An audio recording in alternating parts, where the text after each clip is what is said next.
Tech, risk, and real life. Mark uses technology in lots of different ways to support his independence. He knows that while tech can be really useful, it's not everything. It's about finding the right balance. In this session, I'll be asking Mark a few questions to explore how combining good support with the right technology can help people with learning disabilities live full, connected, and confident lives. Mark, can you tell us a bit about the technology you use in your daily life? I use technology every day to help me to be more independent.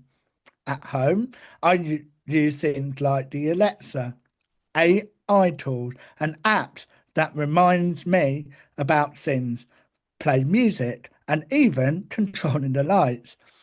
It also gives me more confidence in my routine and help me to do things on my own. I use a Mac at home which had a built-in screen reader so that then I can join meeting using Teams and Zoom. I also use Caption Edit during online meetings, which helps me to follow conversations more easily. At work, I have access to specialist equipment like Bluetooth hearing devices, Roger On and Roger In, which supports my hearing needs. I also used a large iPad, which is much easier for me to see because of my visual impairment. What difference has that tech made for your independence? It made a big difference in my life. I don't have to rely on someone else for every little thing. I can make my own choices, try things out, and feel more confidence in myself. It's not about replacing people. It's about having more freedom and control of what I do and when I do it. That said, I have learned that you do not have to check things carefully because technology isn't always perfect. It can make mistakes. So I still need to be aware and sometimes double check what it's doing. But overall, it did given me a lot more independent and helped me to feel more confident. Are there times when technology isn't enough? Definitely, tech has helped me in a lot of everyday tasks, and I use them all the time. But it's not a replacement for people. Sometimes it needs a proper chat or a laugh with someone. That human connection is still really important. I use AI, but they can be a bit daft sometimes, so they can't sing and they don't really talk in a natural way. They're useful, but they're not perfect. They still get things wrong now and then.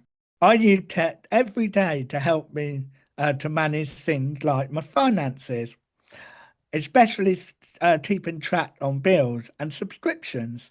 That made things a whole lot easier and less stressful. It also helps with cooking. It can give the ingredient and method, which is helpful. However, it can't truly show me how to do it like a human can.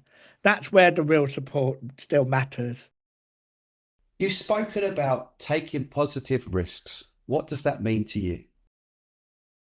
So, to me, a positive risk is trying something new, even if you're not completely sure if it will work out.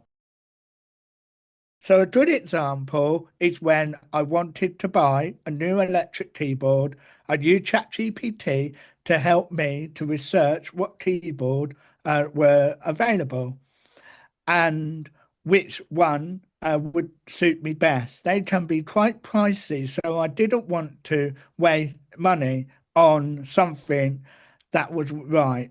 So I took my time and I did my research. I was very happy with the result that what I found. I then bought it through Amazon and paid using Klarna, which splits the cost into three interest-free monthly payments. I worked out that I could afford it using my ACE wages and that helped made the decision easier. As a person with a learning disability, it can be hard to navigate these things from doing the research to understanding payment options. But it's important to be able to make meaningful choices and to take positive risks.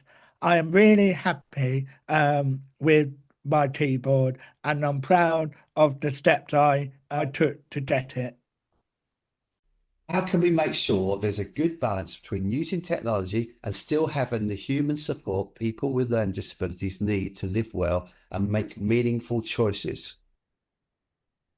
Now, this is quite a tricky one because there is no replacement for good support. Technology can be really helpful, but it needs to be balanced. People should have the choice to decide when they want to use tech and when they need human support. It's not one or the other. It's about having options that works for each person. I know money plays a part in what is available, but it shouldn't be the deciding factor. What matters most is to putting the person at the centre. That's the heart of any good support. Tech can be a very good tool, but it should never take away the value and real connections and understanding.